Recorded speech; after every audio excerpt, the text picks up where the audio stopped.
was. He was still him. I feel like once he went down to bantamweight, he was not him.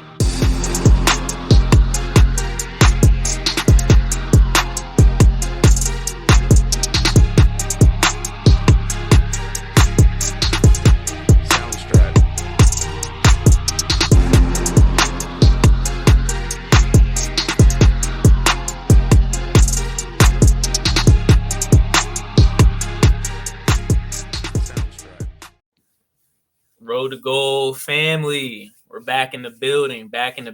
Took a little hiatus, doing some traveling, things going on, but we're back in the building. I'm your boy Dylan with my man's Ron. Ron, how you doing today? I'm feeling all right today. I want to say congratulations to Caleb and Kane. They got engaged today. Had to go see them do that this morning. That was really cool. But we do have a nice little different setup for you guys today, and I think it's gonna be interesting. So when are you getting married? I guess would be the next question. Very funny. No, there's no telling. Looking for a nice young lady out there, someone nice and wholesome. So we'll see. We'll see who I can find and what happens from there. All right, we'll be on the lookout. Like you said, though, we got a nice little show today. There's no card this week. So we're kind of going back to the last card, looking a little ahead at the same time. And, we're going to look at some past fighters, some current fighters, and we'll get into more on that later. But speaking of the last card, UFC Fight Night 92, it was in Las Vegas at the Apex, Barbosa versus Murphy. It was a good card. There were a lot of finishes, a lot of different things going on, different storylines happening. What was just kind of your thoughts on it? Just like I said, there was 4 finishes on the main card. Like that's not typical, I would say. I think it was actually very decent, very good card, honestly. I mean, I feel like people may have been a little disappointed at the main event a little bit. People may have wanted more from Barbosa, particularly. But as a card goes, for it to be it's a Vegas card, like not pay-per-view. It was definitely entertaining. It was definitely something worth your time, at least. Definitely, for sure. And before we get into the main event, because that's really what I want to focus on. I just want to give a shout out to Angela Hill, man. Angela Hill. She is she's not really the strawweight queen, because we know that's Joanna. But Angela, man, she just finds a way to hang around. What she was, I think, 12. She was ranked 12 in the strawweight division. She faced, I'm pretty sure Luana Pinheiro was 15, or it was something around there. Angela Hill went in there and got she looked great, got a nice guillotine choke submission. Ended up, it was a mounted guillotine. It was just great. She'll be in the top 10 this week coming up. I was excited watching it. I don't know how people feel about Angela Hill. What do you think about Angela Hill when you hear her name? I'm gonna sound like a hater. I'm really not a hater, but come on, dog. It's Angela Hill. Come on, man. What are we talking about, man? You always hate. I'm not. I'm like, I want to see her do good. She's a veteran. She's been around for a while. She gets even some pretty decent named opponents, but the consistency is not there. I want to see her do good. At least give us a good show. I think maybe she needs to change gyms or whatnot. I don't know what she needs to do, but she needs to figure out how to create consistency in her fights for the outcomes that she wants, whether it's a finishes or just a win in general. Give me some consistency. Give me that, and I will be all aboard. But this little, win lose is getting tiresome, Angela. How can we take you serious if you're just continuously? We don't know what to expect from you. We just don't know what to do with you. I don't know. You make it sound like she lost. You make it sound like she lost. You're right. She won this one. I mean, she's won 4 out of her last 5. I will say that she has a lot of decision wins lately. But like I said, 4 of her last 5, her loss came to Mackenzie Dern, who, she's always in contention. So that's not like a bad loss. And then she got her first submission victory, which is kind of crazy for how long she's been That is crazy. Yeah. in the UFC, but nonetheless got her first submission victory. And like I said, she looked good. She looked energized. One thing about Angela Hill, like she said post fight in an interview, I'd put her in the women's division. Like, there's not too many women that want to stand 10 toes down with Angela Hill. And let me ask you this question, because this is her call out. She called out Jessica Andrade for the women's BMF title. Who gets that belt? Who's winning that belt? That's such an interesting matchup. It is. Not because of stylistically, but because Fear Angela, Jessica Andrade generally is a better fighter than Angela Hill, but at the same time, she's almost like if Angela Hill is off brand, like Andrade's like on brand version of Angela Hill. Like inconsistent. The only difference is, Andrade's more in contention. It's multiple divisions than Angela Hill, typically finds herself in. But they both have the same problem. It's usually consistency. The way they win is usually not necessarily always consistent, even though they're both, one is a better striker, one's a better wrestler, but you're never sure if they're going to be able to execute their game plan the way you want them to. It's just like they're both question marks. And in that fight, again, you would think, yeah, Jessica Andrade should probably get that win, but I really don't know, because I tend to bet against Jessica Andrade in most of her fights. And then the fact that she's facing Angela Hill, someone else who I typically might think about at least betting against, though she is lower in ranks. The fighters she goes against isn't necessarily the same quality. I just don't like her fight style. I don't like the way she kind of goes about a lot of her fights, though I do respect the way she does go about her business. Putting them two against each other, I think it's perfect to see who is the most mid, and we'll find out. See, I can't let you disrespect them like that. This is the women BMF, man. They're Women BMF. I like that. they're 10. They stand 10 toes. It's not too many women that are like, hey, I'm gonna stand 10 toes down in there, and we're gonna scrap, like true scrap. Now they got skill, they got all that, but at the end of the day, when you see Angela Hill fight, when you see well, I'll stick with just Angela Hill. When you see Angela Hill fight, you know that you're gonna get a scrap, win or lose. So that's something just to look out for, just to, see in the future, maybe. Also on this card, Adrian Yanez, Chaos Williams. Don't need to talk about their fights that much, but they had some devastating knockouts. Yeah, seen them. knockouts. If you haven't seen them, go look them up. Those were some good ones. But Edson Barbosa, man, what's up with your boy Edson Barbosa? He faced Lerone Murphy, who I will say is a budding star. Well, I don't know about star, but he's a budding talent. Okay. He actually was undefeated. He was 4-0, and he has a draw, but he's 14-0. A few years ago, he actually got shot.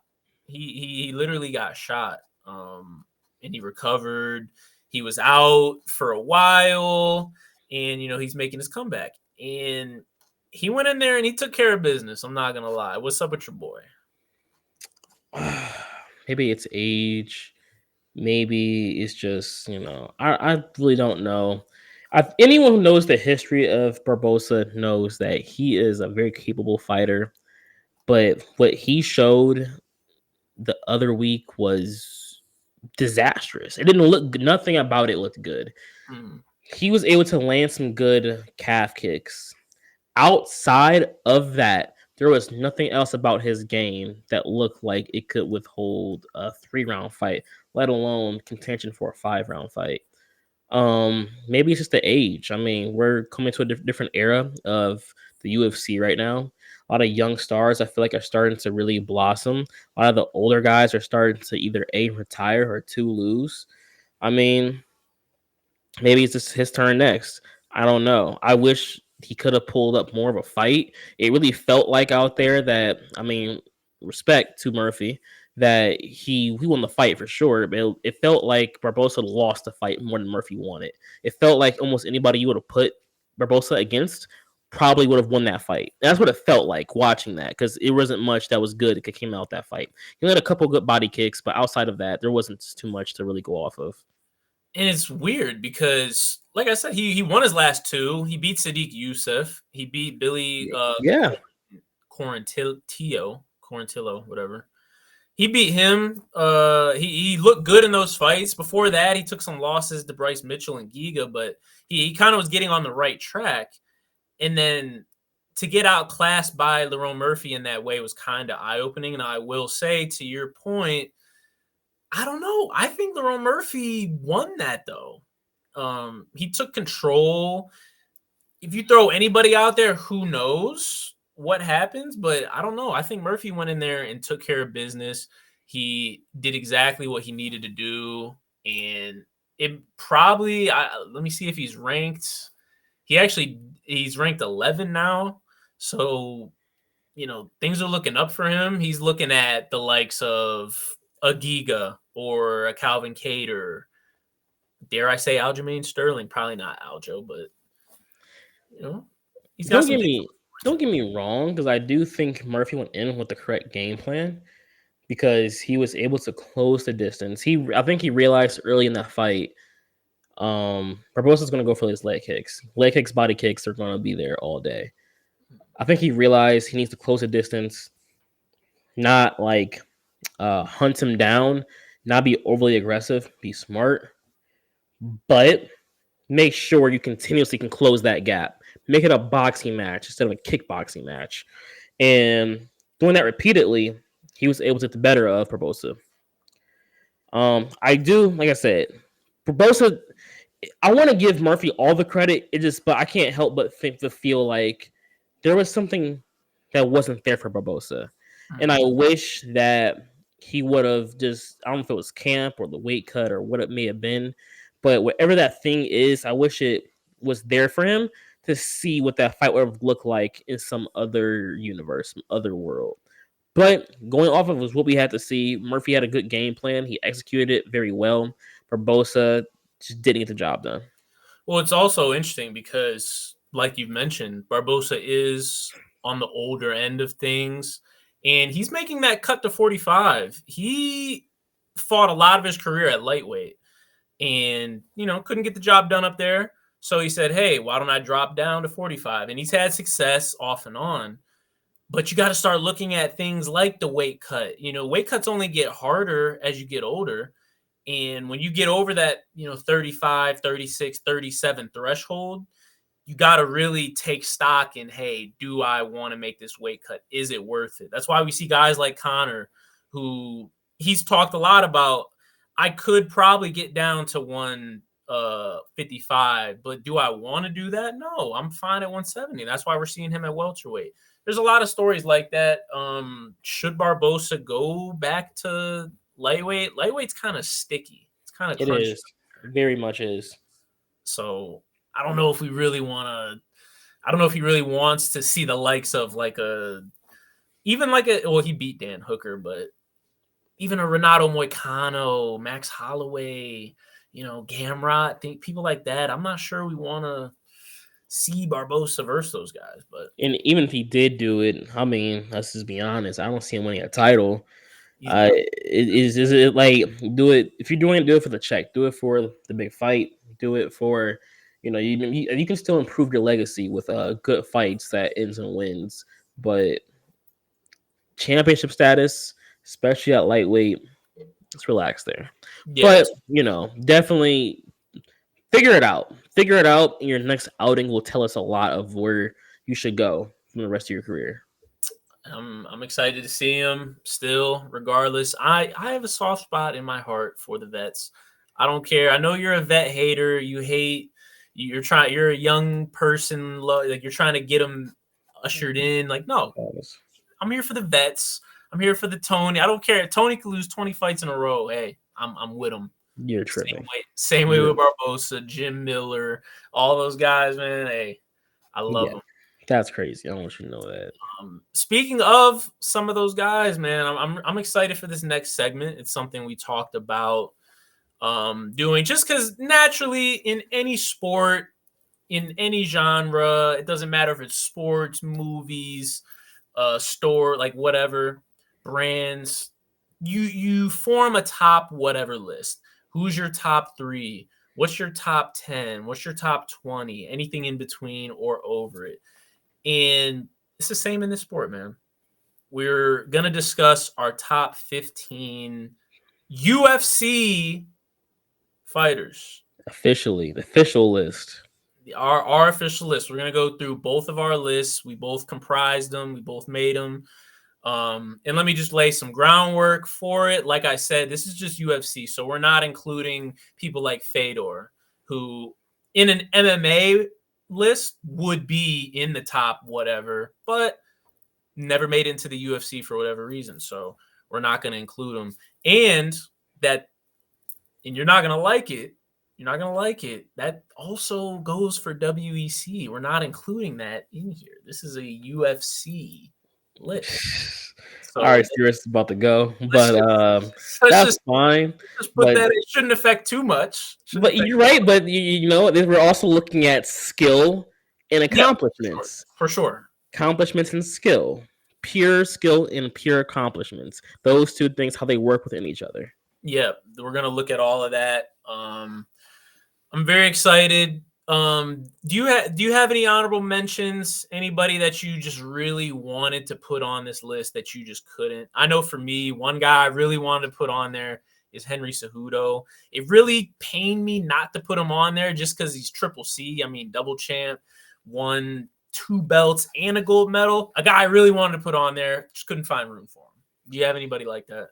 Alex Pereira, and I wanted to figure out something to do with him. I just couldn't figure it out because he just hasn't been doing this long enough. But I want him to know that, hey, you were thought about. You were thought about, and I really tried. I just couldn't figure out a way to do it, but you were thought about. If you would have slid Alex Pereira on your top 15 UFC fighters of all time list, we would have rioted in the streets. I'm not even going to lie to you. We would have rioted. I hear you. And partial, and like part of the issue is I would have been going off of what I think he's gonna do in the future, which hasn't happened, which we have no clue what would happen. So you know, it would have been void immediately. But he's on a crazy run. This is unprecedented what he's doing in the UFC, let alone as a champion. And kudos to him. I will say the potential is there, especially, you know, if he beats Yuri again, if he moves up to heavyweight and gets a 3rd belt. Like there's a lot of ways he can make his way into the top 15. But right now, like, come on, man. I hear you. I'm glad you kept him as your honorable mention. But anyways, without further ado, let's take a look at both of our top 15 lists, and we'll go through, you know, each ranking, each number. We'll see how we think. So that being the case, let's take a look, man. These are some interesting things. We were in agreement somewhere. I immediately see a few things off with your list. I'm not gonna lie to you. If you say so. I want to first talk about Charles Oliveira. I'm gonna talk about your list first. Just so let's go in order. Let's go in order. Okay. Charles Oliveira, Stipe, Conor McGregor, Volkanovski, Valentina, Habib. Charles Oliveira made your list. How did you slide him in there? Come on, man. We're talking about skill from a skill standpoint of how good he is, whether it is like his grappling, his submissions, even his striking is world class. He has the record. He was a champion. I understand before becoming champion, before having title defenses, how you would want to keep him out of this list, but doing what he's done within the UFC, let's be honest here. Outside of having like a 8 or 9 fight, championship defense streak or something like that. He's done anything and everything you will want to see in a fighter. He's done everything. What the kids say these days? He has aura. He has aura. He has aura. He has the aura of a champion, the aura of a winner, and you just want to root for him because you know that he is someone who's worth not only watching but worth winning. Um, it was I couldn't. I mean, granted, I'm a fan of him. Some are gonna say it's biased, but Charles Oliveira, I think, really outside of having more defenses, there's nothing more we could have possibly asked of a Charles Oliveira, which is why he's at 15. Because outside of that 15, you start to I think look into guys who are kind of a little bit similar to him. Guys who just didn't do XYZ to boost their status into a higher ranking, a higher rated situation. And I think of those guys, Charles Oliveira is the mountaintop. Okay. Let me break this down. I'm about to bring up my trampoline because I'm about to jump to some conclusions real quick. I'm just looking at your list right now. I'm just looking at your list. And let's focus on the lightweights. So you got Habib Nurmagomedov at 10. Right. You got, and again, this one's a little iffy because he's bounced around, but you got Connor at 13, featherweight, lightweight. We don't even have to really include him because when you put Connor at 12 or at 13, is that more about everything he's done, or was that kind of his initial run when he was coming up in featherweight and got the belt there? Or how did you come to that conclusion before I continue? Everything he's done, the double champ, the come up, which was great, but everything he's done even since then. I know he's a couple losses that kind of diminishes a little bit of who he is and who he means to the UFC. At least I would hope so. But at the same time, even though I don't even want to admit it, he is a generational. He brings in money. He brings in. I mean, even in boxing, not even just Right. UFC. Granted, but like I mean, he fought Floyd Mayweather, and I mean, let's be honest here. He did a good job. He did a good job. He did. I mean, that's not mixed martial arts UFC related, but at the same time, like Conor McGregor, for him to not make a top 15 list, I feel like is a tad disrespectful, though I don't like it at all. But I have respect for him. Okay. Now back to my point. I agree with the stuff you're saying there. For people that can't see, I have Conor McGregor as my 15 spot. I know the boxes are kind of blocking it, but let's just talk about the lightweights again. So we don't even have to include Conor in there. You got Habib at 10. You got Charles at 15. Are you ready to stamp Charles Oliveira as the second best lightweight ever? I would. I would love to. I honestly will. I think he like again. Charles has done everything you would ask of a fighter Not everything. outside of having like 5, 6, 7 defenses. I mean, there isn't a reason why someone wouldn't consider him one of the best lightweights ever. And if you're not considering him that, I can only imagine defenses is the only reason why you would have him outside of that. And if that's the case, I'm going to respect that. And I understand because you can't, I mean, having defenses as a champion definitely does mean something. But so does finishing off any opponent that walks in front of you. Being able to, they know what you're going to do. You know what you're going to do. And if it's not going to end in some knockout, it's going to be rear naked choke, guillotine, triangle. It's going to be armbar. It's going to be some kind of leg lock. It's going to be, they know what you want to do and they can't stop you still. And because of that, I mean, let's just be honest. He's done anything and everything you've wanted him to do. I mean, no, I do get it. He does lack those defenses, and not everybody on this list is going to have 5, 6, 7, 8 defenses. Right. There's other things to the sport. I will agree. When it comes to literal skill, he's arguably the best jiu-jitsu practitioner in the sport. maybe since like Hoist Gracie. So I'm not mad at you putting him at 15. The lightweight debate gets a little iffy for me. Guys like BJ Penn, I just really respect. Like guys like that I have the utmost appreciation for. Into what he did for lightweight and how he did it, when he did it, with who he did it. But so I get Charles there. Now I will say Stipe that low kind of shocked me. It kind of did. The greatest heavyweight of all time at 14. It's a little low. So I think my thing was that the reason I had him that low is because I feel like everyone above him has not only a moment but a claim to something that was bigger than just like them winning some fights in a division. I mean, don't get me wrong, he is like probably he's the heavyweight GOAT, but I think there is an argument for a couple other fighters that who are just as well rounded, if not were probably possibly more. But he had the defenses, he had the streak, Stipe's done everything you could ask for of a heavyweight. But everyone above him on my list has done that, and I think in more. I think he lacks the more aspect, which is why I had him at 14. The only name up there that I think that could even be debatable with is Kamaru Usman, but Kamaru Usman is, I mean, he's behind George St. Pierre, which so like his the standard of what he's done. He had to really claw, scratch, and grab at everything and anything.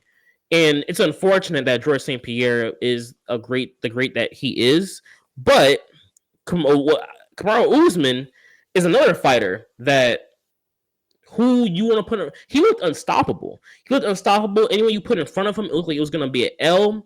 I mean, even in the first fight with Leon, it was a dub. It was. And if that is a win, there's no telling. Like, that changed the course of history. That changed history. Because if he wins that fight, I don't believe he runs that back. He fights somebody else probably next. And, there's just no telling. So he lost that fight. I get it in the other aspects, but if he wins that, fights somebody else, there's no telling what happens there or who he would fight because he would have cleared out the division at that point. I mean, it would have been a very great argument that Usman would have been the greatest welterweight of all time. No, yeah, I mean, Kamaru, he's stamped, so I have no argument there. I don't know. I just, like I said, I have Stipe at 9 just for some of the people. I mean, he took out Francis early. One, best 2 out of 3 with Daniel Cormier, who we both have in our top at least 6. I don't know. I think he could be up a few notches, but it's hard to put him above people like Habib, Kamaru. You have Izzy pretty high. I was interested to see you have Izzy that high. I didn't know. I didn't think you put him that high. Interesting. Israel Adesanya. He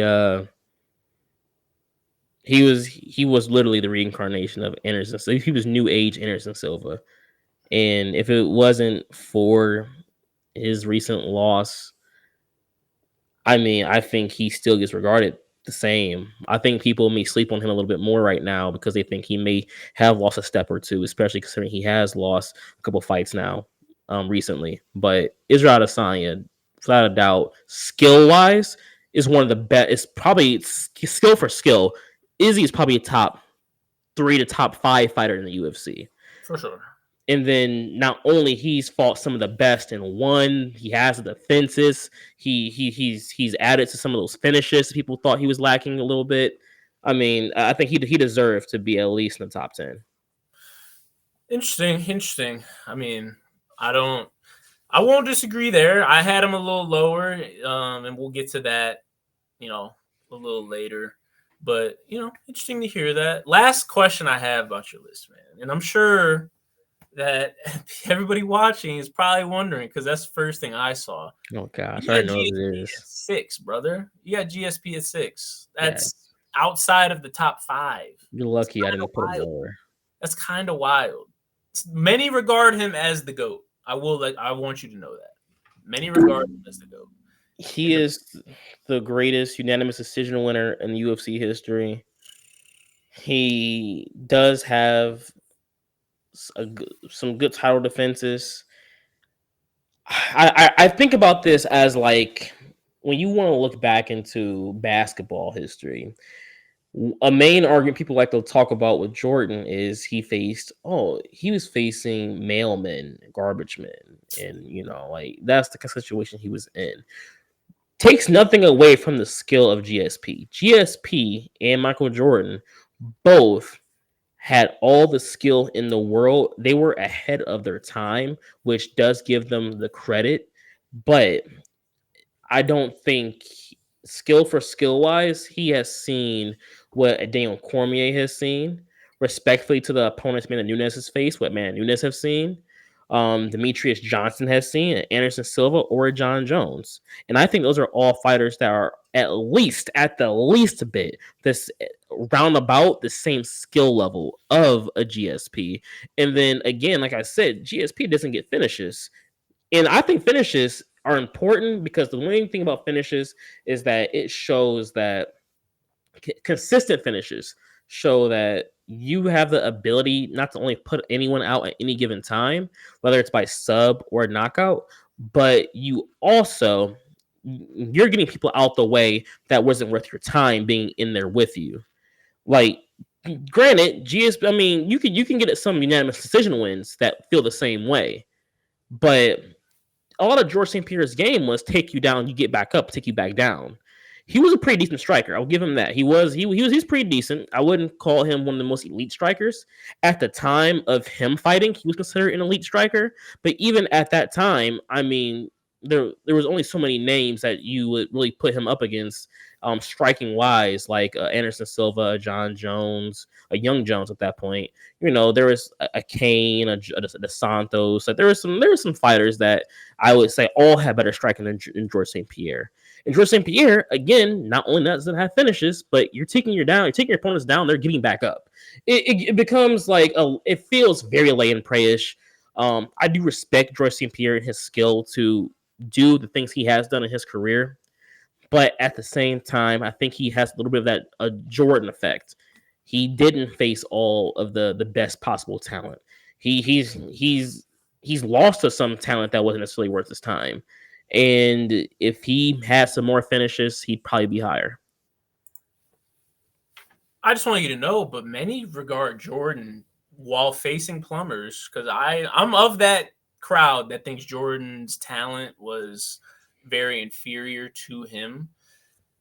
People still have him as the GOAT. I mean, we all know LeBron is really the GOAT, but but some people have Jordan as the GOAT still.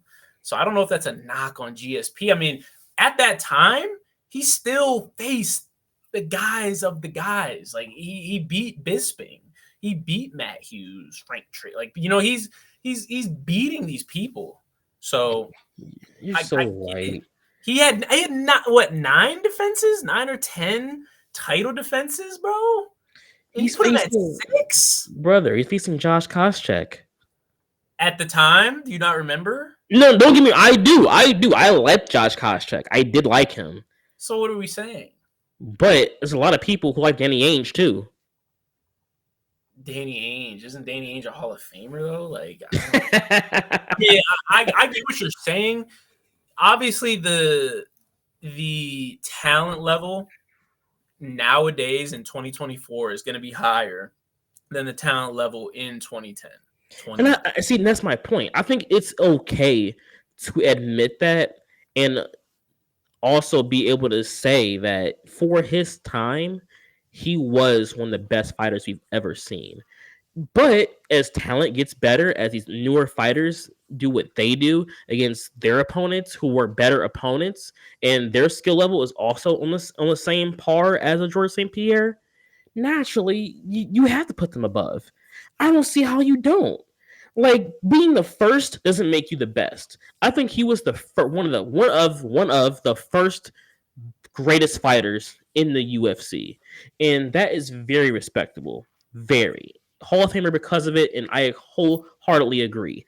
But at the same time, I feel like you'd be sliding a Daniel Cormier, Amanda Nunes, a Demetrius Johnson, Anderson Silva. You'd be sliding them to say George St. Pierre is better than those fighters. It feels disrespectful to those careers and those legacies for what they've done. It's for me to put George St. Pierre above them. No, because when I say Tom Brady is better than Aaron Rodgers, that's not a ludicrous statement.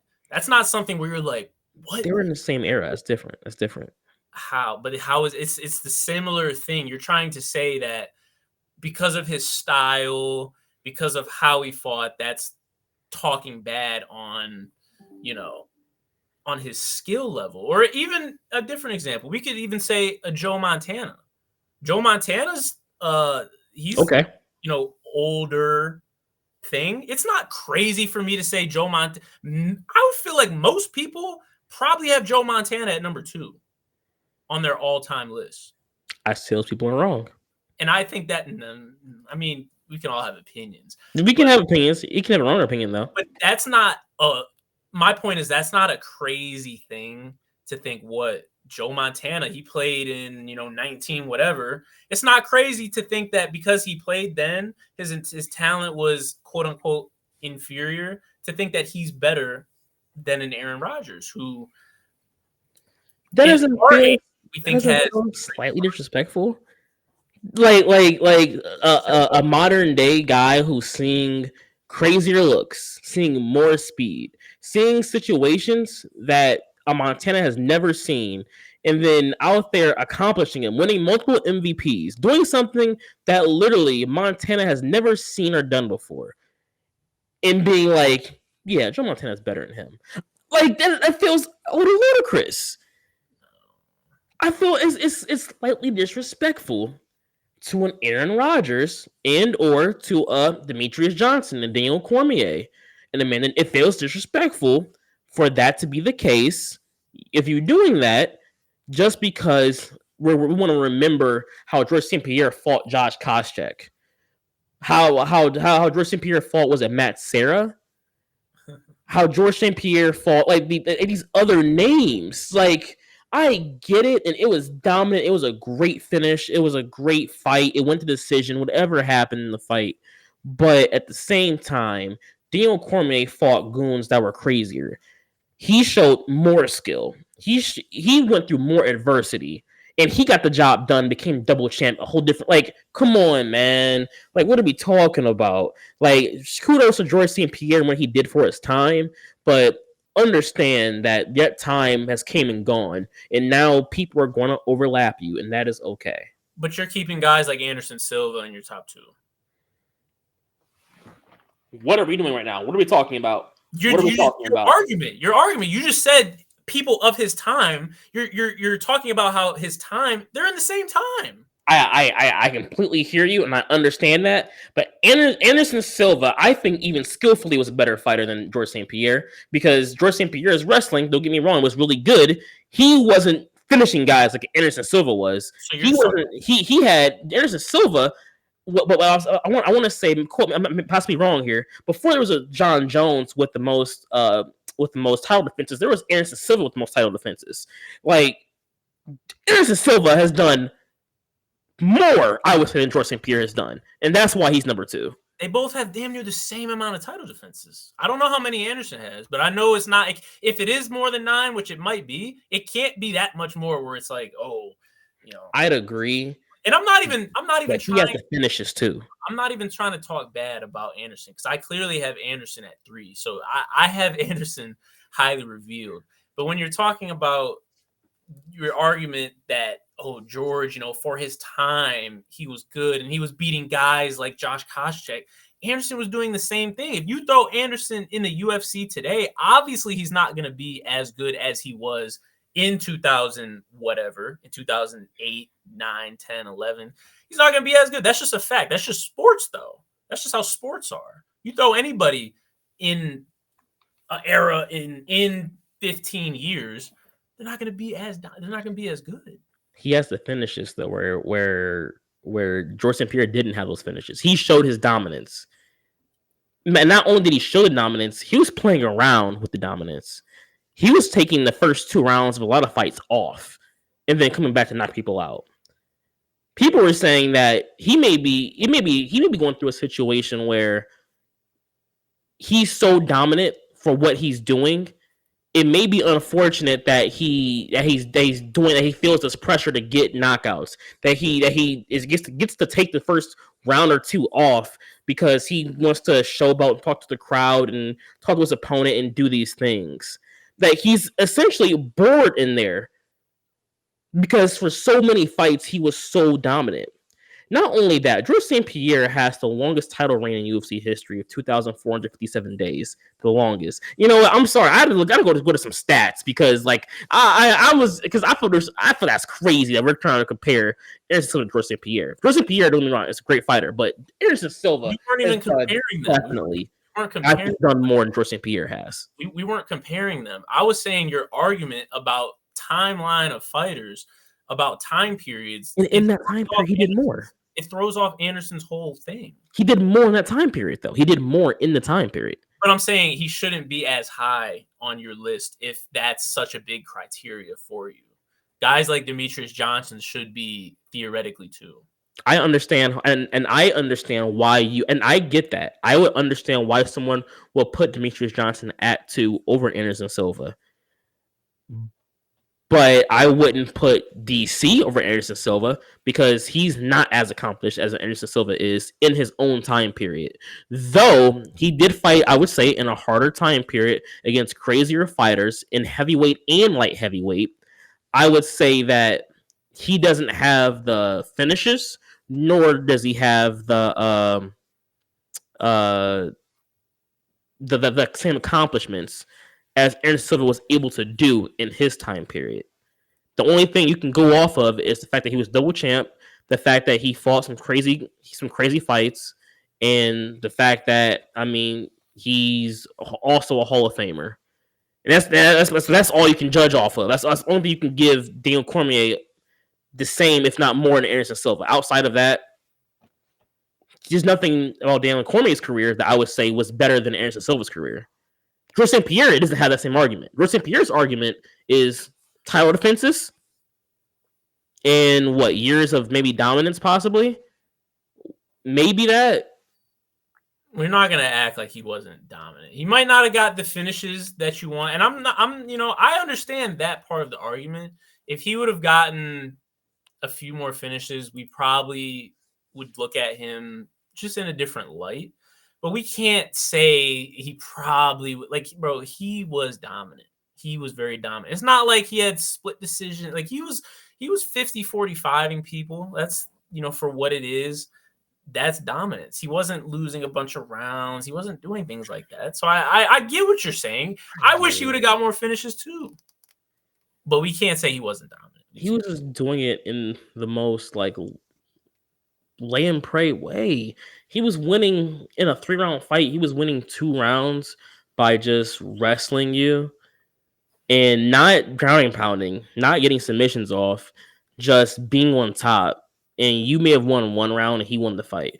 Or in a championship fight, he would just take you down, get back up, take you down, get back up, take you down, get back up. And throughout the entire fight, if that keeps happening, he won the fight by unanimous decision. He has a few fights. I mean, I sound disrespectful right now. He has a few fights where he really showed his dominance, where he showed that he can get the finish, that he is the striker we think he is the grappler we think he is. But over the course of his career, he did not show that over a lot of fights. Outside of just being there and getting the takedown as the opponent got back up and doing that whole thing all over again, it was almost like he was just doing enough just to win the fight. But he was good enough to do enough every single fight. And that is why I have beef with George St. Pierre. Yeah, like you say just do enough, like he was scraping by. He wasn't just scraping by. He was doing enough as in he knew what he had to do, and he did nothing more than just that thing. That's just his style. That's his style. He say, hey, and again, should he be the greatest? Should he not? That's up for everybody's interpretation. But again, he wasn't going in there and just scraping by and eking by and doing things like that. Like, he went in there with a game plan. He said, "Hey, I'm going to take as least damage as possible, and I'm going to dominate as much as possible." Is that a fan favorite compared to Anderson Silva, who's in there, joshing around and showboating and doing stuff? No, it was definitely way more fun to watch an Anderson Silva fight than a GSP fight. But when we're talking about, who accomplished the most, who did things like that the most, I don't know if fanfare should be a number one thing. You know what I'm saying? Like, I don't think it should be I that. get that, but this is also the other issue because the names are below him as well. The thing with that is that I think from a skill perspective of the fighters they fought and the finishes they got, we could say Jose Aldo, Israel Adesanya, Kamaru Usman, and Khabib particularly. I would also throw in Valentina, have been more dominant in their fights against a lot of their opponents than George St. Pierre was. Granted, George St. Pierre was more accomplished because being champion and how long he held the championship belt outside of Jose Aldo. Jose George St. Pierre it was hard for me to figure out. You don't want to include WEC, and I get that, and we're not even going to go down that route. But I'm just saying, I get. I think Jose also has a conversation for George St. Pierre, but outside outside of Jose Aldo, Israel Adesanya, Kamaru Usman, Khabib, and I say even Valentina have shown to be more dominant, get the finishes, have a title, and defend it in a, we would say this is objective, but in a better way than George St. Pierre has. I mean, again, dominance, that's just such a subjective thing because, yeah, maybe, they are, but it's a reason that we don't consider Kamaru the greatest welterweight of all time. Sure, when Kamaru was rolling, he was rolling. There's a reason I still even have him at 10. Like, he's in my top 10. Like, when he was rolling, he was rolling. He was dominant. He's finishing George, finishing Gilbert Burns. He Colby, sure, but he just couldn't catch up to George. He was chasing George, and he couldn't catch up to him. He didn't. You get not in my book. I'm huge on title defenses. I'm big on it outside of extenuating circumstances. So that, let me just label that. There are extenuating circumstances, but in my mind, title defenses, that's very big. And I find it hard to leave out somebody who had 9 of them. I find out hard to leave them out of the top 4, I guess, is my point. And I do understand that. I think the reason he's outside of my top 5 is because I don't think he's shown or proved to me against his opponents. I get the unanimous decision wins. He doesn't have the finishes for me. He didn't show me that he skillfully is better than some of those other fighters. But I get both sides of this coin here. I do understand it, but someone I don't see how someone can watch George St. Pierre's career and not objectively also look at the way he was winning some of these fights and what he was doing in there against the opponents he was in there with, and kind of not just have a slight head tilt. I mean, I get it, but he could have did more. He could have did more to that opponent, especially if he's as good as we say he is. But I get it though. I get it. No, One thing about your list is you have Khabib at 5. I do. Over a DC double champ, someone who's fought heavyweight, light heavyweight, who has multiple fights against top opponents. A Jose Aldo, who, don't get me started about Jose Aldo. You've heard the arguments about Jose Aldo. The opponents he's faced, championships he's gotten, what Right. he's done in his career. Right. Amanda Nunes, Stipe, a heavyweight GOAT. Kamaru Usman, who looked so unbeatable until he was actually beaten. And even an Alexander Volkanovski. And an interesting name that you have on your list, I don't have on my list, Matt Hughes. What makes you put Khabib at 5 over those names? So, like I said, there are extenuating circumstances, and Get into it. you gotta look at everybody's context in it. So let's just take a look. Everybody always has something about them that people want to argue. Oh, this is why they're low or whatever. You can go through literally everybody on the list. John Jones, people would argue steroids, performance enhancers. George St. Pierre, you just talked about finishes. Anderson Silva, he kind of went on a losing streak. There's a whole bunch of things you can talk about for everybody. I have that same thing with some of those people that are lower. Daniel Cormier, somebody who I do have at 6. Don't get me wrong. And I wanted to put him at 5. I really did. But when I look at, hey, he is a double champ. He super accomplished. One of my favorite just people in the MMA community. If John Jones doesn't mess around and if he's locked in, is his legacy the same? We don't know, which is my point, is we don't know. So if I'm counting DC's double champ status at a 10, now it's at like a 9 because I'm like, I don't know. Not sure. Jose Aldo.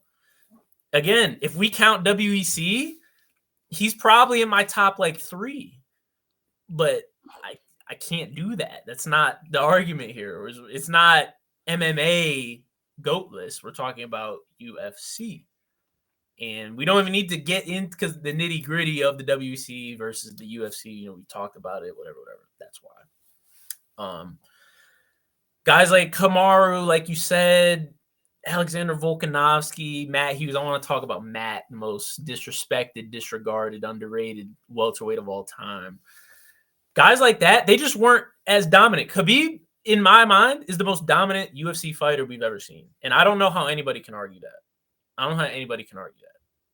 Can you argue that? You're a big numbers guy, so I see why you feel that way. But even numbers aside, let's throw the numbers out the window. Let's just look at pure fights. Let's look at fights. Who's more dominant than that guy? Anyone who has a better strength of schedule. But even when you look against the top of the top, when you fought the top of the top and you dominate the top of the top still, it's like, man, like when you look at a round, when you look at pure skill and you're looking at a round and you say, who is the most dominant person in one round? There's nobody more dominant than Khabib, bro. Like, I can't see something that's super interesting that is almost like a complex. I think even in the MMA community, though people don't want to talk about it, is if you compare the careers of a Khabib Nurmagomedov and a Charles Oliveira, they're very opposite looking careers. And even respectfully, like I said, I do have Khabib at 10 and Charles at 15. Though Khabib does not have the defenses like Charles has. I do. No, that's wrong. No. I'm sorry. I meant that the other way around. Charles doesn't have the defenses Khabib has. That's what I meant to say. But Khabib, at the same time, I do think he has the dominance you talk about. I think is important, and he's been able to. He hasn't seen losses in the UFC how Charles Oliveira has seen, and that though that's important. He also doesn't have, I would argue, the same talent scene as Charles Oliveira. And then obviously he doesn't have the finishes as a Charles Oliveira. Now, respectfully, I think we'd all say Charles Oliveira is lower in any all-time list than probably Khabib Nurmagomedov. But I also feel Charles was not at least far off from being able to clip and overtake Khabib in that conversation. And it would have taken maybe 2 more defenses, maybe 3, and don't let 2 of those 3 be by finish. I think Charles was very close to being able to do it. And then if you want to really get into it, how do we distinguish Khabib being so much more dominant than a Charles Oliveira, who literally has the most finishes and subs in UFC history? You don't mean that, bro. I understand he never lost a round or maybe one or two rounds in his whole career. I get that, and that does show dominance. But he also may have a total of 4 fights in his career that was worth the squirt of piss. I would beg to differ again. Strength of schedule, I think, may mean something. It's fine. Whether you've won or lost those fights, I think the person who if you fought John Jones 10 times in your career and you won 3 or 4 of those fights, though you did lose most of those fights, you don't get credit. Now, I don't know what you're going to say. You don't get credit for losing those fights as well, but you fought John Jones. No one really thought that you were going to win those fights in the first place. The fact that you won a few of those is already like, hey, that guy's decently legit. He did this. He probably could have fought ABCD and also got some wins against them because he was able to do this against John, the GOAT, where I feel like Khabib played it every step of the way. He played it safe. I feel like that's not a knock against him because I know a lot of fighters, especially when they're first in the UFC, they want to take their track a little slower. They don't want to just jump into the fire, and that's I think very smart. But he didn't see a lot of those better ranked. He didn't see Tony Ferguson. He didn't face Charles Oliveira. You know, he didn't face these opponents that I think we all would have wanted to see him fight. But he didn't do it. And I mean, it's not a blemish. It's just I wish I would have saw more to confirm his dominance. Okay. And here's what you're not realizing or taking into account. And it's perfect because we can literally correlate this into real time because we're seeing it in real time with his cousins. We're literally seeing it. You act like Khabib chose to say, like the Sean O'Malley. You think Khabib is Sean O'Malley, and he's not. He's literally not. The fact of the matter is, Khabib was so dominant early on out of the UFC in his first fights in the UFC that people were not trying to fight him. We see it with Umar. There's a reason that Umar Nurmagomedov is the 10th ranked UFC fighter and he's in a title contender match with the number 2 man. It's because 3 through 9 are not accepting his fights. It's the same thing that happened to Khabib. It's the same thing that happened to Islam. It's the same thing that's going on. These guys are getting ducked. So it's not a matter of, oh, I'm only going to take the fights that I want to fight. I'm going to do this. If you hear them talk, and again, I hate to keep bringing up Islam. They do the same thing. They say, hey, anytime, anywhere, send me location, like I'm there. And that's how Khabib was. And contrary to popular belief, he has names. He has the Rafael dos Anjos, the Michael Johnsons, the Edson Barbosas of that era. Like, he does have that. So it's not like he was running from the grind. In fact, it's the opposite. He was so dominant, people were running from him. I hear you. And And no, you go. Khabib, I don't know how much I want to lean into people were running from him because I have a hard time believing that there's especially in the lightweight division, there's a lot of gamers. There's some gamers in there. And yes, you'd probably say, well, he fought Gaethje, he fought a gamer. You know, he had fights like that against guys who just don't care. They're gonna fight whoever they want to fight. But I have a hard time believing the entire division was ducking this man. I think it was more of a Dana White sees that in possibly sees the avenue he's going on, his trajectory, and instead of allowing a possible situation of allowing him to lose and switch things up with the money, his trajectory, with how dominant he could possibly be, how big he can possibly be, he decided let's just give him some top opponents. Not only that, let's give him opponents that stylistically he's gonna beat. It reads into the lore. It gives more money because though Khabib isn't a big talker guy, he has that kind of conveyed energy that wherever you say you're on, I'm on too, and it's gonna be 10 times crazier. He has some bars out there, and some of his interviews he talk crazy a little bit too. So he may not be like a Conor McGregor attention grabber, but he knows how to talk his shit when he wants to. And I feel like it's almost a Dana ploy. And there's nothing wrong with that because he did it with Sean O'Malley. Granted, I think Sean O'Malley was a top 5, top 3 worthy guy when he was at like 10 or 11 or whatever. But I also think he deserved to earn it. He should have earned it. He fought Jan, and I think Jan won that fight. It was a close fight, very close fight. Which I whatever it is, what it is that he won, but I think he lost that fight, and I'm sure there's a couple other opponents that probably also felt he didn't deserve that fight, let alone a fight that was close that he maybe should have lost. And now because of that, he's champion now. He's now a champion because of that jump they took. I don't believe people were trying to duck Sean O'Malley. Dana White said, "Let's just put you into stardom."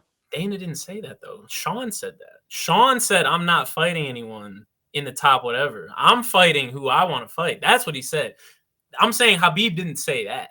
There's no way Khabib said, "Hey, I'm gonna fight Gleison Tibau. I'm gonna do that." Like, he didn't say that. There's no way you think that Khabib sat there and did that. He was just trying to give. And again, we're seeing it with Umar. Umar, I've seen it in real time.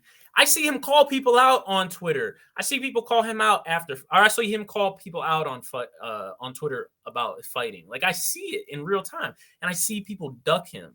And that's in bantamweight. Bantamweight's a stacked division. Guys like Cheeto don't want to see him. They just don't. They don't. Peter Yan, like, they don't want to see him because they know what's in store. They know the risk of taking that type of fight at their spots, at their ranking. They just don't want to do that. And that's what I'm saying is kind of what happened to Khabib. Now, I'm not mad at people putting Khabib around, 6 or 7, because strength of schedule should matter to an extent. Guys like John Jones fought the best that the light heavyweight division had to offer in his heyday. I get that. It definitely matters to an extent. But he does have names more than people think. And the thing is when he did face that higher competition, he finished all of them. So it's like, I don't know. I don't have any reason to believe that it wouldn't have continued to go that way.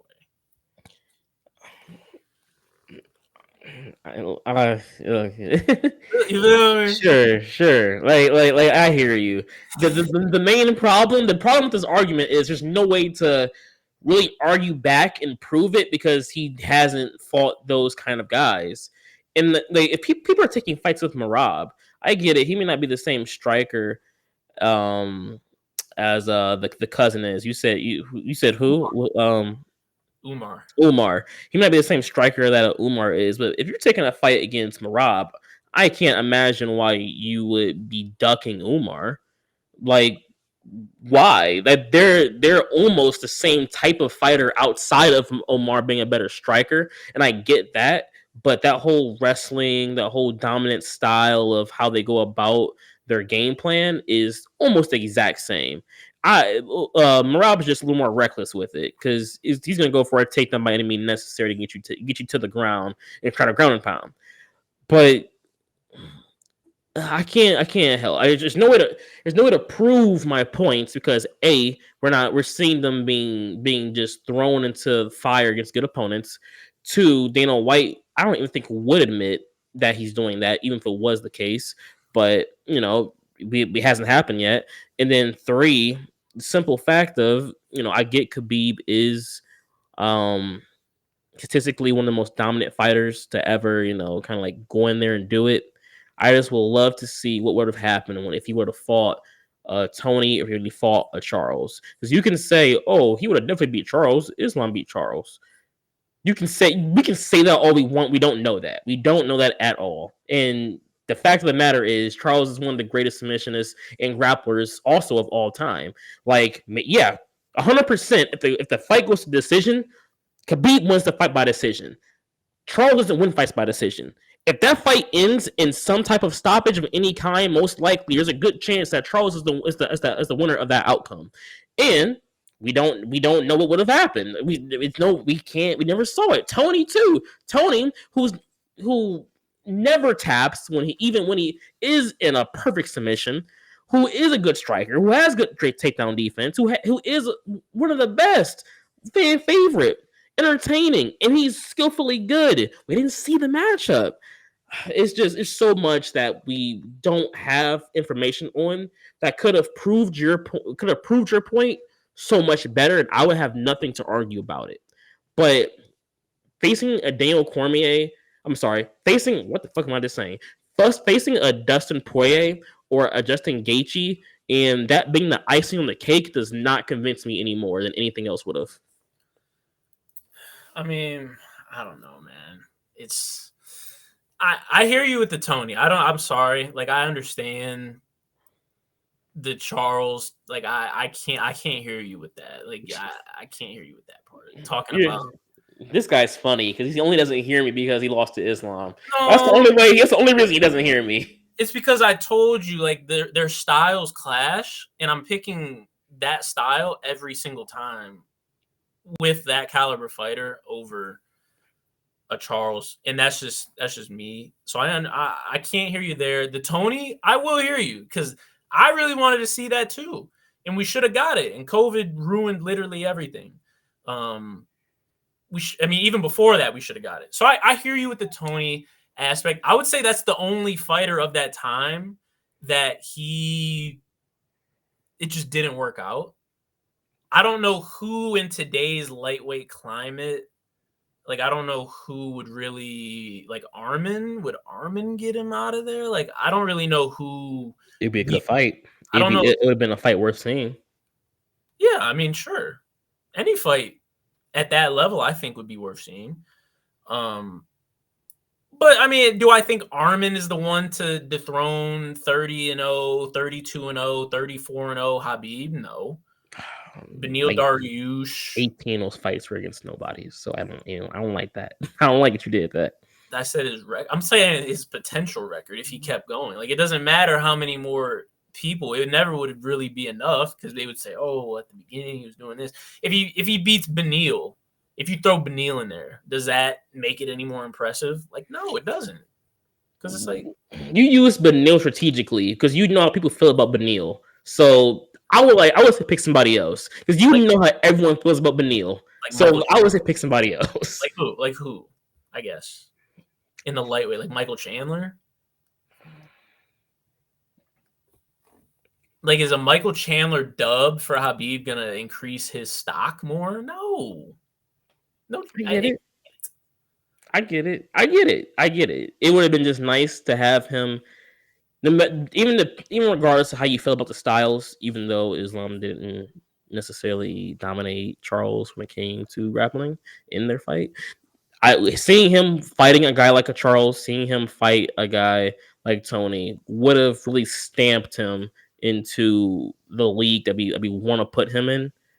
And we don't have enough proof to put him in there necessarily. I don't feel that way. I don't feel we have enough proof, but so many people we do, and if that's all it takes for you, then hey, let's put him at 10. Oh, that's kind of low. Like that's kind of low. 10. I got Matthews at 12. I mean, Kamaru was essentially Khabib of his division. Outside of, a loss to Leon, that again shouldn't have. I mean, not gonna say shouldn't have, but if it goes any differently, there's no telling how the course of history would have turned out for him. Izzy finishes dominance. He's spectacular. He's faced the fighters whether they were wrestlers or strikers to show how good he was. Jose, no matter wrestler, striker, finishes, dominance, winning streak, defenses. All these other fighters have those fights, those key fights that I'm talking about, where I think Khabib doesn't have that. He doesn't have those key fights that you would want to see to put the stamp on it, and he just doesn't have those. I'm not sure Charles does either. See, this was about Khabib. Why'd you even throw Charles in there?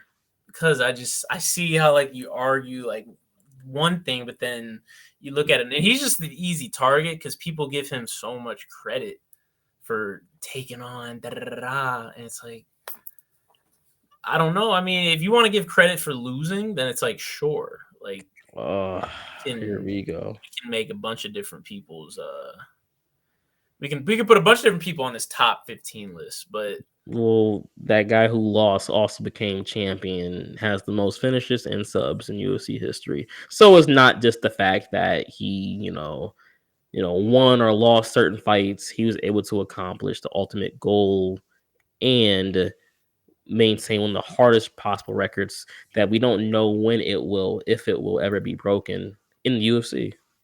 no, I mean, hey, I Charles should. I don't mind him being in the top 15. I don't mind it. Couldn't include him in mine, but You got Matt Hughes in there. That's why. look, Matt. Like theoretically, you could take out Matt Hughes, move your list up one, and put Charles at 15, and your list would make just as much sense. But you have Matt Hughes in there. That's the reason Charles isn't in there. Because look, and again, this is the one where I'm probably out on a limb. I'm not gonna act like everybody's gonna have Matt Hughes. I think they should though. Matt Hughes, and you're gonna give me the GSP type of. Oh, you know where I'm going with this. Like I'm going with Matt Hughes. He was in a weird time. He was in this or that. Hey man, I hear you. He actually has a win over GSP. And again, Frank Trigg, like BJ Penn, Royce Gracie, he's done it in the UFC. And again, he was in his time. Whether there weren't good wrestlers or whether there weren't or not, he was the best. He was the best. He was the standard. He defended the belt 7 times. We can't just throw that out. He defended it 7 times. And again, as somebody who thinks that title defenses, there are extenuating circumstances, but for somebody that thinks title defenses are one of the biggest ways to measure greatness as a champion, to get 7, I don't know. I think you deserve a spot in the top 15. You have a win over a lot of people that consider GSP. I know you don't. A lot of people do consider GSP the consensus GOAT. To have a win over him in that time, I don't know. I think he deserves a spot. So, just for reference, I have an actual list in my phone that I keep of like my top essentially 30 fighters. Just to put Hughes where I would have had him on my list if I had to go that far down. He's sitting somewhere around like 18, 19, 20. It's kind of, I mean, it's your list. Hey, I'm not gonna argue your list. It's kind of disrespectful for somebody who has 7. You defend the title 7 times, and you're kind of shuffled down. I hear you. I get it. But me personally, I can't ignore that. That's a huge thing for me. I can't ignore it. I understand. I just wish he for what he was doing at that time. Like, yeah, I'm sorry. You could put him. Maybe I would swap him and Izzy if I could go back, just because I feel like Izzy's. But I mean, even Valentina. The only name I understand why you may not like what him below or above is Connor. Like Connor staying below him makes sense to me. I understand why. Even Valentina, in like I just the era, the dominance. I will give you that. In his era, he did fight top dogs. And manhandled him. He did. I think my main problem with him comes from the pure skill of it all. Not saying he was unskilled by any way. I just felt that he kind of fought in a time where The era. it was an era where like wrestlers were just starting to become the main thing, and he was the pioneer of that. And that was great. I mean, he was able to dominate with it, but he wasn't a great striker by any means. He was he had jiu-jitsu, he had a submission game of sorts, but it wasn't the craziest submission game. He had the ability to stay on top of you if he had got you on the ground on your back, which is standard in UFC wrestling at this point, and mixed martial arts wrestling at this point. Position over submission, like I'm sure everyone's heard of that. Like he was the pioneer of it all, and he does get credit for that, especially against some of those top fighters. Like his fight with BJ Penn is literally him taking BJ Penn to the ground and just being on top of him. Nothing crazy. Every time I got to the feet, BJ was able to use his boxing. BJ is not. He was able to take BJ Penn down, which BJ Penn is known for a great takedown defense, which that's kudos to his wrestling. But BJ Penn was also able to get up in that fight multiple times. He wasn't able to do super significant damage to BJ Penn. He wasn't able to submit him. Like you kind of see where I'm going with this. He just didn't do anything against those top level fighters outside of just being on top of them when he wrestled them. He didn't do anything really to kind of really hone me to believe he was the wrestler that we want to give him credit for, especially if we look up modern day UFC in mixed martial arts. But I do get it. I do get the hype people give Matt Hughes. I just want to advance the sport further than that because outside of being a pioneer of his fight style and what he was doing, he didn't do much. I mean, the defenses were great. The defenses are a product of what he was doing. And I mean, I guess you could say that for any championship fighter, but I wish there was just a little bit more to his career, maybe some finishes. Maybe he Oh, worked on a striker. It's working on striking. It's making me believe you could at least strike. Just do something else. Just do something. Just expand your game. Don't be the same guy. And he didn't do that for me. see, I was with you there until the end, man. This guy got finishes. Like he finished George St. Pierre armbar. Like he has. I mean, He has like two finishes. I'm looking at it now. I mean, he had five. He has 5 knockouts in title fights. Like he has. I think he used to be tied for number 1. He's probably like number 2 right now. Like most finishes in title fights in the UFC welterweight division, 8. Like he was finishing things.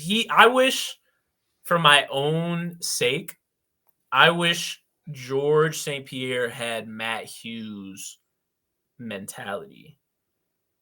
Because if he did that, then I think he would, in your book, be a top 2 fighter of all time. Unfortunately, he doesn't. Matt Hughes, who I feel it's hard to say, I would say is a little inferior to a GSP. And we kind of seen that towards the end of his career. He started to lose a little more. But if he had that mentality, man, he was submitting. I mean, he had so many finishes. If you just look at his record, and it's rear naked choke, it's armbar, Kimura, like it's leg locks, like it's different things he was doing. And again, I know You're right. You're right. I know he was ahead of the game. You know, his talent hadn't really caught up to him yet, but nonetheless, I don't know. I think he's underrated and unappreciated. That's what I'll leave it on. I got and just to end things there. That's my last stamp on it. I guess I just feel like we want to give credit to fighters for being the first to figure things out in a certain kind of way and style. This goes for even Michael Jordan as well. But is there ever a point where we are able to look past that and really take into account everything else that happened in that fighters or that players or in that athlete's career, that compared to someone a little bit more a little bit more modern day, that we have to kind of judge and compare the two and realize, hey, maybe we need to look into evaluating his career and knocking him down a couple more notches. And that's all I want people to do, is just challenge your way of thinking and don't just look at the black and white, and don't just accept it because it's been told to you and you're just known for that. And I mean, the Jordan thing is, there's more to that because there's the rings and everything, but like even when it comes to a fighter like Matt Hughes, let's just expand on the comparison between him and some other fighters, and I'm sure we'll see that maybe he isn't necessarily the guy that we want to remember him to be, or maybe he is, but in a different era, which we should be able to objectively look at as well. And it's okay if we do. Okay, I mean, hey, I just want you to know you're opening a dangerous can of worms for 10, 15 years. When 2035 hits, when 2040 hits, they're going to be looking at our lists and they're probably going to be picking it apart and saying, like, Daniel Cormier, why is this guy on here? He, back then they couldn't be like, I just want you to know. I'll understand it. I'll get it. I guess. I'll get it.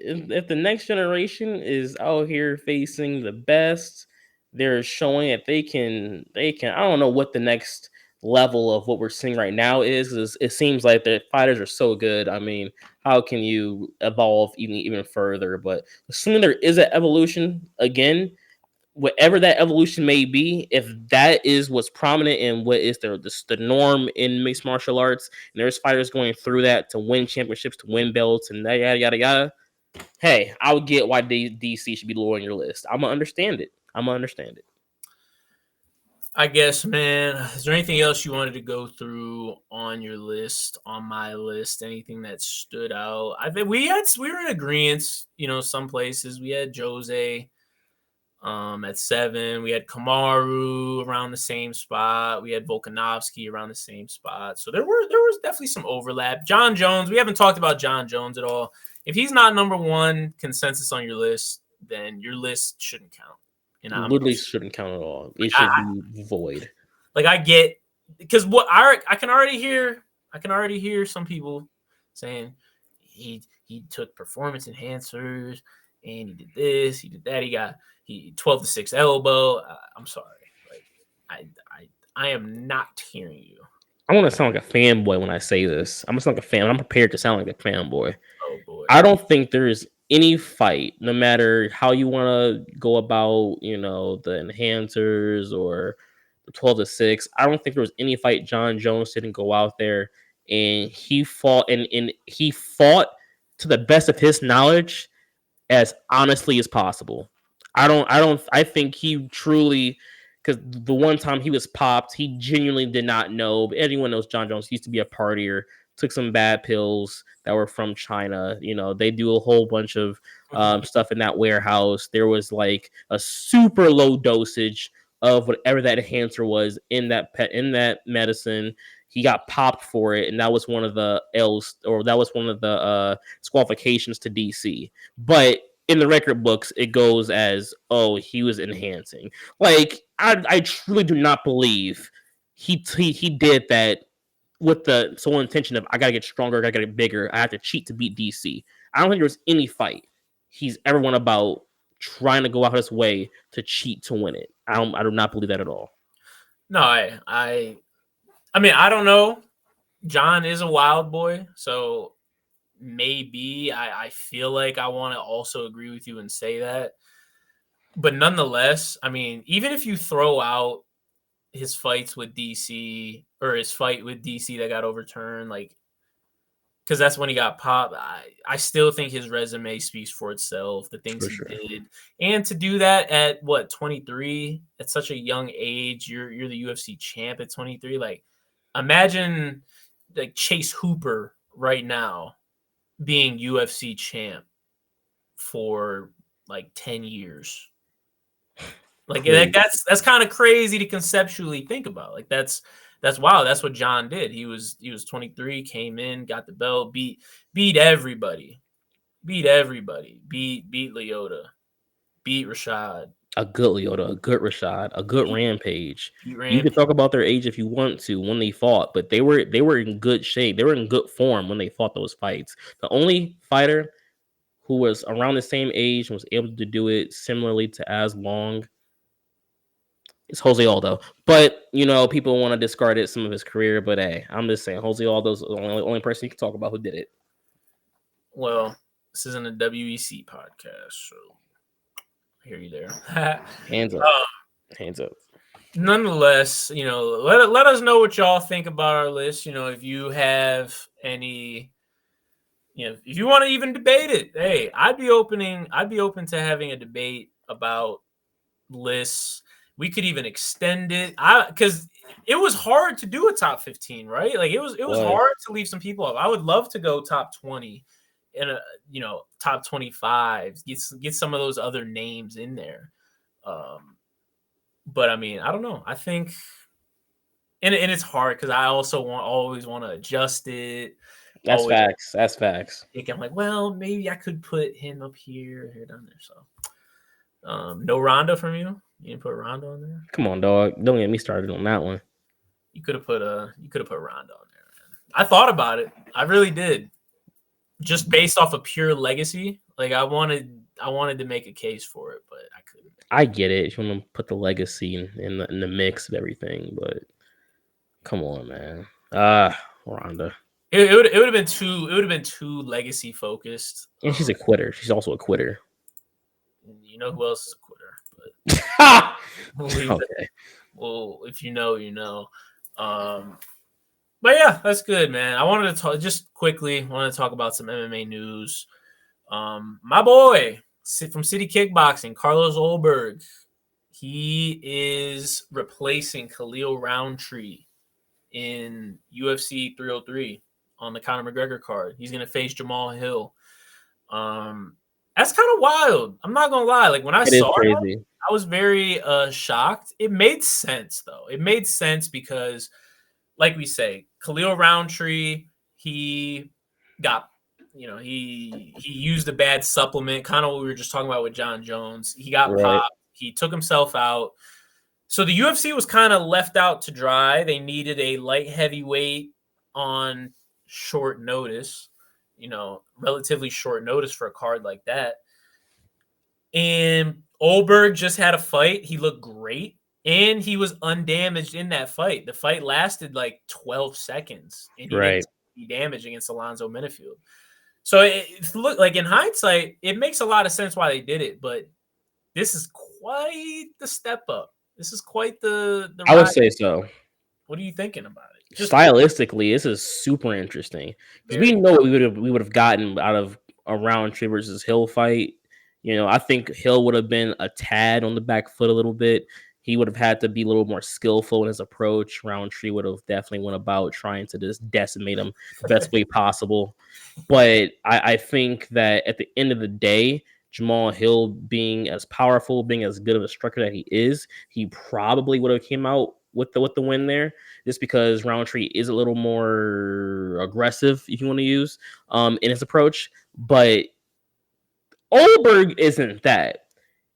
Punches and bunches, volume, technical skill, speed, finesse. He is all of that. Yeah. And Jamal Hill, I think Jamal's mind, he thinks he's that with power. Right. And so I'm very curious to see how this fight plays out, because I mean, this could be a nice little bug. This could be some good chunk in here. No, it definitely is interesting, like you said. And I mean, if Olberg pulls this out, I mean, it's crazy to say. You beat Jamal Hill, you're in the title picture. Like you're literally in the title picture. Yeah, you're in the top 3 because at this point he is of that caliber. I mean, he's fought for the belt. He's held the belt. So if Oberg beats him and he's facing Pereira, he's facing Yuri, he's facing Jan Blachowicz, that I'm excited for that. I don't think I'm crazy for that. I'm not gonna lie. Maybe you think about maybe he wins that fight, giving Reyes a chance. Just to see if he's able to get back in the mix some kind of way or not. Because I would say, granted, if Reyes was to somehow beat an Oldberg, you would still have to have him fight at least one more opponent. But it's given. We talked about strength of schedule earlier. We talked about some of those wins, some of those losses. We talked about some of that stuff a little bit earlier with some of those other fighters. I think Reyes has had a terrible luck of the draw when it comes to the fighters he's faced and the skill that they and how good they are. And definitely, I mean, a loss is a loss. So you lose X amount of fights in a row, you got to keep on kind of just falling down that ladder. But so much promise before fighting all these champions and former champions.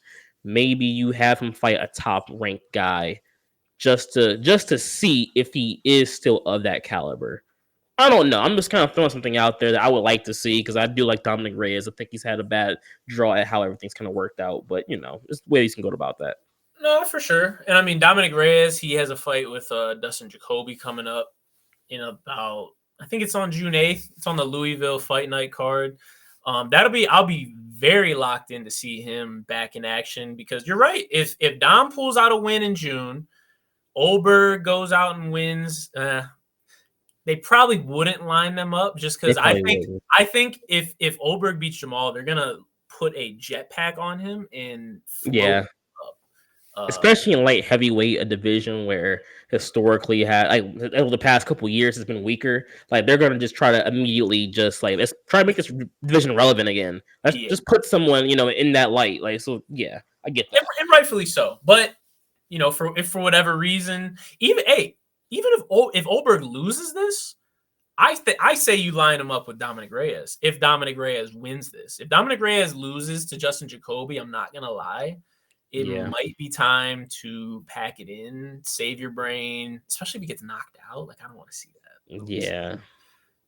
I get that. But yeah, I line it up with Oldberg if he loses, but or go to middleweight maybe. Go to middleweight. His chin's gonna be the last if he goes to middleweight. At middleweight, you think? Bro, it's gonna be like the Pereira effect. You go down, I feel like, especially if you're used to being at a heavier weight and you go down, your chin's just. I mean, we've seen it with TJ, Pillashaw. Like we've seen it with Cody. His frame holds up more in middleweight. He's already a smaller light heavyweight. He'd be like a medium size to bigger middleweight. Hey, if that's what gets him on the winning track, I'm with it. Last thing, your boy Ian Machado Gary, MVP on that same card. What do you that's going to be, I don't even know if that's going to be a good fight. I don't know. I have no clue. That has all the possible makings to be the boringest fight possible, to be completely honest. But depending on what kind of Machado we get out there, it also has the makings to be a very high skilled matchup. I really hope it's not a steering contest, but I know Ian loves to evaluate his opponents while fighting like all the time. I think MVP has he evaluates, but he also loves counter striking. And against Machado, who I don't think is going to allow the opportunity to counter strike. I'm very curious to see how that fight plays out. I really hope there's at least 100 significant strikes between the two of them. I just hope we get that at least. No, I feel like we should, especially because MVP knows he's on the border of becoming like a figurehead for the UFC. Like if he goes out here and has another performance like he did against Kevin Holland, he knows he's going to get thrust forward. He's going to be on all the posters, all the videos, things like that. So I don't think he would go out there and have a boring fight, especially with how he fought Holland. I think he can do that with Machado. He was darting in a lot. He definitely loves the counter. That's definitely his main thing. But even when Kevin decided, like, hey, I'm not going to go first, MVP was like, all right, I'll go first, but I'll do it in my way. I think he could do that with Machado. I hope Ian doesn't run like he did last fight, Oh which god, he probably won't. He probably won't because he was facing a heavy-handed Jeff Neal last fight. So it was maturity. It was maturity. Is what it was. well, maturity schmurdy. I get why he fought that way. I don't think he does that with MVP.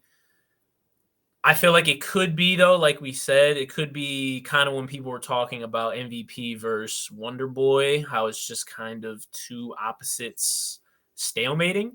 Could be a super exciting masterclass of pure striking. So Facts. I don't know. We'll have to see. That's lining up to be a very good card. They're getting some fights on there for your boy Connor, who we'll talk about. We'll talk about Connor. We'll get in more detail about that for sure. We'll get into some Connor talk. He's in a lot of the headlines, and I think he's locked in. But we'll talk about that. I don't know. Good show, man. That's some good talk.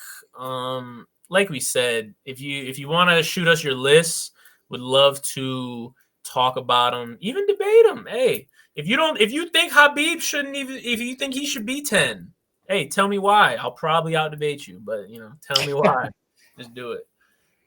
That's all I got, man. You got anything else? Look, like, subscribe, share, comment, debate, all that. Retweet, favorite, bookmark. If you got it, use it, do it. Do that for us. Yes, We will talk. We'll try to respond to your comments. Try to if it's definitely something worth talking about or worth interesting enough, we'll even talk about it on the show. for sure, man. I appreciate it. Signing off.